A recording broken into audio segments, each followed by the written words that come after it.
बिस्मिल्लाहिर्रहमानिर्रहीम। CME update ज़च्चा बच्चा group of Pakistan की तरफ से एक इंतहाई अहम मौजू पे आपको थोड़ी सी आगाही देना चाहता हूँ। मैं doctor Tariq of gynae family emergency specialist internist Gulf KS से SPROBG UK, presently a district gynaecologist physician. आज का जो मौजू है वो है 37 वीक्स पे आपके पास एक खातून आती हैं जो कि अल्ट्रासाउंड पे और वैसे भी वो ब्रीच प्रेजेंटेशन है। तो आप उसको कैसे काउंसल करेंगे, ऑप्शंस क्या हैं और उसकी ब्रीफ मैनेजमेंट क्या हो सकती है। तो इस सिलसिले में अर्ज़ है कि ऐसे पेशेंट, ये हाई रिस्क प्रेगनेंसी है, इसमें होता ही है ब्रीच प्रेजेंटेशन में कि हेड फर्स्ट के बजाय वो बॉटम फर्स्ट या फीट फर्स्ट होता है, बजाय इसके कि हेड फर्स्ट हो। तो इस सिलसिले में ये काफ़ी कॉमन होता है, ख़ास तौर पे शुरू की प्रेगनेंसीज़ में, और प्री टर्म लेबर इसी की वजह से ज़्यादा होती है। उसके बाद ये फिर रिवर्ट कर जाते हैं, अपनी हेड फर्स्ट पोजीशन पे कुछ आ जाती हैं, और जो नहीं करती तो वो फिर एज ए ब्रीच प्रेजेंटेशन के तौर पर प्रेजेंट करती हैं कि बॉटम फर्स्ट, या तो बॉटम होगा या फीट फर्स्ट। तो ऐसे पेशेंट्स को जो है वो बड़ा काउंसल करना चाहिए, उनको इवेल्युएट करना चाहिए, असेस करना चाहिए, और उनको ऑप्शंस और उनकी फिर इन्फॉर्म्ड कंसेंट लेके कपल्स को, और फिर ये सारी चीज़ें डॉक्यूमेंट करनी चाहिए। तो उसमें उनको ये बताना ज़रूरी होता है कि ये सारे ये काफ़ी कॉमन है, ख़ास तौर पे 4% केसेस जो हैं वो ब्रीच होते हैं अमूमन। तो उसमें अगर उनको खातून को ये बताया जाएगा कि ये शुरू में मोस्टली ये ब्रीच होते हैं, लेकिन कुछ इसमें से रिवर्ट कर जाते हैं। आपके केस में इस सिलसिले में ये टर्न अप नहीं हुआ, तो ब्रीच प्रेजेंटेशन के तौर पे प्रेजेंट किया है। तो इसमें जो है वो ऑप्शंस क्या क्या हैं और को क्या इस सिलसिले में वो है, वो थोड़ा सा हम इसमें बयान करेंगे। तो इसमें जो है वो उसकी कंसेंट ले ली, उनको सारी ये आपने उनके साथ डिस्कशन की और उनको ऑप्शंस दिए और उनकी ये सारी डॉक्यूमेंटेशन की। अब इसमें अल्ट्रासाउंड का जो है वो फिर आप रिव्यू करेंगे, बाकी सारी जो है उसका जो टेस्ट वगैरह हैं और हिस्ट्री इसमें इम्पॉर्टेंट है, gynaecological, menstrual obstetrics and medical surgical, और जो है पर्सनल एंड सोशल हिस्ट्री। फिर उसके बाद हम इसको इनके टेस्ट करेंगे, एग्ज़ामिन करेंगे, और उससे हमें ये आइडिया हो जाएगा कि जो है जब हम ऊपर से पीए एब्डोमेन करेंगे तब हमें ये आइडिया हो जाएगा कि नीचे वो पेल्विस में हेड के बजाय वो बटक्स हैं या फुट हैं। तो उसमें फिर हम अपनी अल्ट्रासाउंड करेंगे। अल्ट्रासाउंड में इसमें ये चांस होता है, ब्रीच प्रेजेंटेशंस में ये देखना होता है कि कोई और एनॉमली तो नहीं है, और दूसरा ये है कि उसमें कोई और एनॉमली नहीं है। इनमें प्रीटर्म लेबर होने का ज़्यादा चांस होता है, और कंजेनिटल एबनॉर्मेलिटीज़ का भी, और सेरेब्रल पाल्सी भी। और ये पेशेंट को ये बताते हैं कि ये चूँकि ये बच्चा टर्न अप नहीं हो सका आपके केस में, और इसका चूँकि हेड जो है वो यूज्ड टू नहीं है लेबर के पैरामीटर से, चूँकि ये इसकी पोजीशन जो है वो बॉटम फर्स्ट है या फीट फर्स्ट है, तो इसलिए हमें आपको जो है इसको सेफ तरीके से डिलीवर करने के लिए हम आपको कुछ ऑप्शंस और वो उसकी मैनेजमेंट बताएंगे, ताकि ये आराम से हो सके, आपको प्रॉब्लम ना हो। तो क्योंकि ये नहीं हो सकता, तो चूँकि ये हेड फर्स्ट नहीं है, तो उस सिलसिले में बेबी को ज़्यादा प्रॉब्लम होता है, मदर को भी हो सकता है। बेबी का इसमें यही होता है कि ये ट्रॉमेटिक इंजरी आ सकती है, और रेस्पिरेटरी सिस्टम की मॉर्बिडिटी और मोर्टेलिटी इसमें हो सकती है। तो इसके लिए हम अल्ट्रासाउंड करेंगे। अल्ट्रासाउंड में हमने ये कोई जेनिटल एनॉमलीज देखनी है, उसका सीरियल ग्रोथ स्कैन्स, और ये इसका प्लेसेंटा प्रीविया देखेंगे, ट्विंस तो नहीं हैं, और लाइकर पोजीशन एटीट्यूड, और उसकी ये देखना है कि ये लेग्स हैं, बटक्स हैं या फुट लिंक है।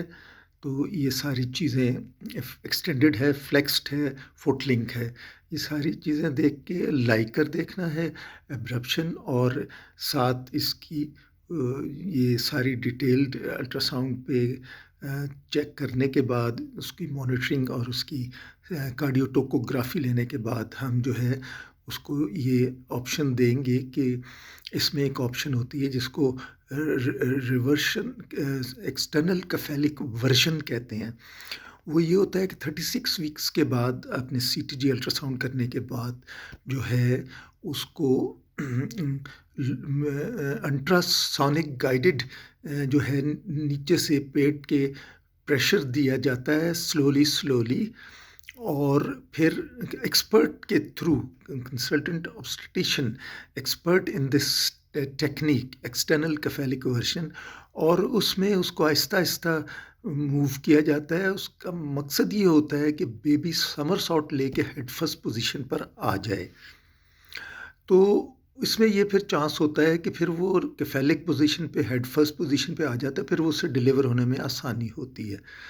अच्छा, इसमें और भी वो होती है, एक नीचेस्ट पोजीशन होती है पोस्टल मैनेजमेंट की, और उस नीचेस्ट में लेकिन ये है कि आरसीओजी उसको रिकमेंड नहीं करता। उसमें पेल्विस को एज ए क्वेश्चन के तौर पे यूज़ करते हैं, नीचेस्ट पोजीशन। उस ये एक्सटर्नल कैफेलिक वर्जन है, इस ये काफ़ी सेफ है, और इसका जो है वो ऑप्शन दी जा सकती है कि वो उसमें कैफेलिक हो जाए और फिर डिलीवर हो सकती है वो हेड फर्स्ट पोजीशन में। अच्छा, फिर इसका जो आइडियल है वो रॉयल कॉलेज और American college of obstetrician and gynaecologist की जो गाइडलाइंस हैं वो ये हैं कि 9 वीक्स पर आप इसका इलेक्टिव सेक्शन कर दें, ख़ास तौर पे प्राइमी का, जिसका पहला बच्चा हो। इसको ये काफ़ी उसमें ये साबित हो चुकी है, ये टर्म ब्रीच ट्रायल में भी, कि ये जो 39 वीक्स पे इलेक्टिव सी सेक्शन है वो काफ़ी सेफ है, बेबी के लिए भी और माँ के लिए भी। उसके बाद ये है कि इसमें ये भी टाइम है कि आपने जब इलेक्टिव सेक्शन की डेट दे दी तो ये पोजीशन रिवर्ट करके सीधा भी हो सकता है कुछ परसेंटेज के केसेस में। और दूसरा ये भी है कि इसमें भी चांस हो सकता है कि इसमें इमरजेंसी सी सेक्शन करें, उसमें फिर उसकी मोर्टेलिटी थोड़ी 20% के करीब ज़्यादा होती है। तो फिर ये उसको देने दिया, ये काफ़ी सेफ ऑप्शन है, और इस पे काफ़ी वो अमल होता है, और इससे उसका जो है मॉर्बिडिटी और मोर्टेलिटी कम हो जाती है। उस जो ऑपरेशन इलेक्टिव सी सेक्शन है, ज़ाहिर है उसकी वो कॉम्प्लिकेशंस तो होती हैं, थ्रोम्बो एम्बोलिज्म, ब्लीडिंग, और पीपीएच, और जो है इन्फेक्शंस, तो ये है। लेकिन बाज़ केसेस में ये भी होता है कि वो जो है पेशेंट जो है वो कहता है नहीं, मैं ब्रीच डिलीवरी ही कराऊंगा, तो उसमें असिस्टेड ब्रीच डिलीवरी और ये ट्रायल ऑफ ब्रीच डिलीवरी भी की जा सकती है, लेकिन उसमें ये देखना होता है कि मेडिकल ऑब्स्टेटिक्स कोई कॉम्प्लिकेशन ना हो और कोई वो ना हो, बेबी की पोजीशन ठीक हो। और ये 36 वीक्स के बाद ये एक्सटर्नल कैफेलिक वर्शन जो है वो जैसे मैंने बताया वो भी एक ऑप्शन है। लेकिन अगर वो पेशेंट जो है वो कहती है कि नहीं, मैं ब्रीच ही डिलीवर होना है, उसमें उसका साइज़ देख के बेबी का और उसकी पोजीशन देख के, उसका एटीट्यूड देख के और फीटल हार्ट की जो पोजीशन है, फीटल हार्ट की जो सीटीजी वगैरह, ये सारी चीज़ें देख के आप उसका इन्फॉर्म्ड कंसेंट के साथ ट्रायल ऑफ ब्रीच डिलीवरी भी कर सकते हैं। उसमें बेबी के वेट का इम्पोर्टेंट आ जाता है, पेल्विस की एडिक्वेसी वगैरह ये सारी चीज़ें उसमें। लेकिन इसको करने के लिए जो है वो बड़ी एक्सपर्टीज़ की ज़रूरत है और कंसल्टेंट जो है इसमें प्रेजेंट होना चाहिए। और साथ ही जो है बेबी को रिससिटेट करने के लिए पीडियाट्रिशियन, और साथ ही उसको ये भी होना चाहिए कि अगर किसी स्टेज पे कुछ स्टक-अप हो जाए तो वो फ़ॉरेन इमरजेंसी सी सेक्शन कर सकते हैं इसका। ये तो इसकी ट्रायल ऑफ ब्रीच डिलीवरी हो गई। अब एक्सटर्नल कैफेलिक वर्शन के बारे में बात कर लेते हैं कि ये जैसे कि बताया 36 वीक के बाद अल्ट्रासोनिकली गाइडेड बेबी को मूव किया जाता है ताकि वो समरसॉल्ट लेके हेड फर्स्ट पोजीशन पर आ जाए। इससे पहले आप वही अल्ट्रासाउंड से लाइकर वगैरह प्लेसेंटा की पोजीशन और दूसरी चीज़ें एटीट्यूड वगैरह उसका देख लेते हैं। उसके बाद सीटीजी करते हैं। सीटीजी करने के बाद बाकी उसकी इमरजेंसी सेक्शन के लिए जो है वो रेडी भी रहते हैं और ऐसी जगह ये करते हैं जहाँ से वो नज़दीक हो, थिएटर को एक्सेस रेडी हो। बाकी सारी अरेंजमेंट और वही ब्लड वगैरह वो उसी तरह ही अल्ट्रासोनिकली गाइडेड ये करते हैं। सीटीजी पहले भी होती है, बाद में भी होती है। और बाद में अगर ये इस अटेम्प्ट इसमें चांसेस ये होता है कि 40 से 60% तक वो ये रिवर्ट हो जाते हैं और इसके काफ़ी सक्सेसफुल है और इससे सिज़ेरियन सेक्शन का रेट जो है वो बहुत कम हो जाता है।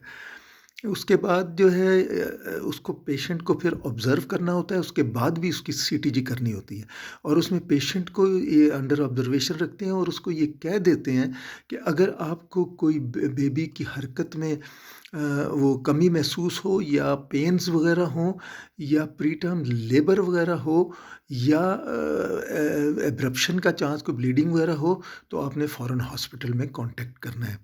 और इसकी वजह से मैंने बताया कि 40 से 60% में ये होता है, रिवर्ट कर जाता है और फिर इसमें सिज़ेरियन सेक्शन का रेट भी हाफ़ हो जाता है। काफ़ी इससे हेल्प मिलती है। और इसको ये काउंसल भी कर दिया जाता है और दूसरा ये कि एंटी डी अगर जो है कोई पेशेंट ब्लड नेगेटिव है तो एंटी डी की डोज़ भी लगती है इसमें। तो ज़्यादा इसमें बाद में भी उसका वो देखना पड़ता है। 36 वीक के बाद आप ये 37 वीक्स पे ट्राई कर सकते हैं और फिर जो है ये सक्सेसफुल हो सकता है। आपने एक अटेम्प्ट में अगर हो गया वेल एंड गुड, नहीं तो आप उसको फिर छोड़ देते हैं, फिर उसके बाद दोबारा ये अटेम्प्ट कर सकते हैं।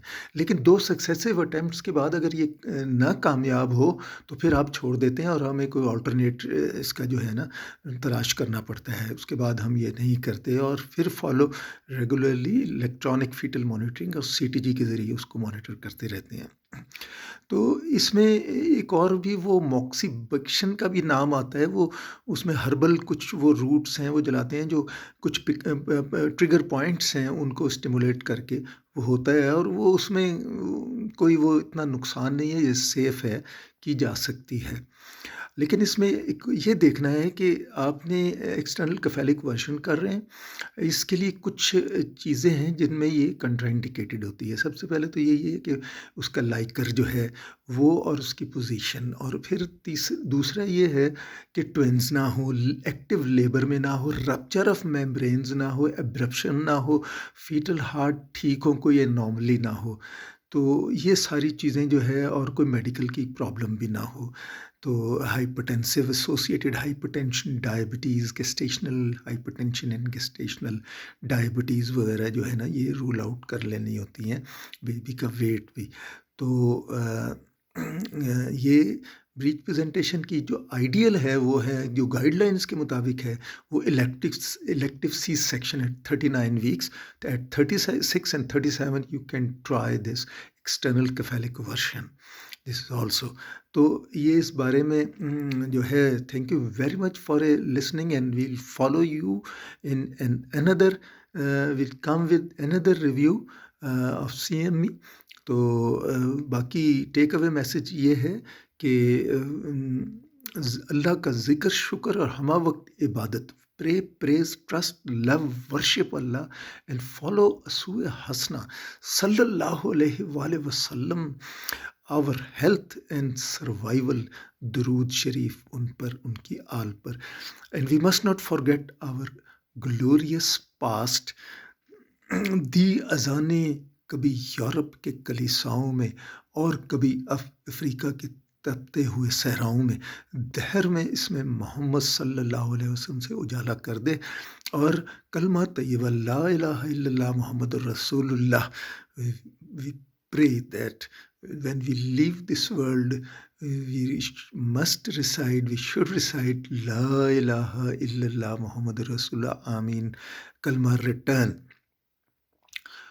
उसके अलावा सुबहान अल्लाह व बिहम्दिही सुबहान अल्लाहिल अज़ीम, अल्लाहुम्मा ज़िक्रक शुक्रक व हुस्न इबादतक, और वक़फ़ा बिल्लाहि वकीला वक़फ़ा बिल्लाहि नसीरा, अल्लाहुम्मा इन्नका तुहिब्बुल अफ़्फ़ाफ़ अनी।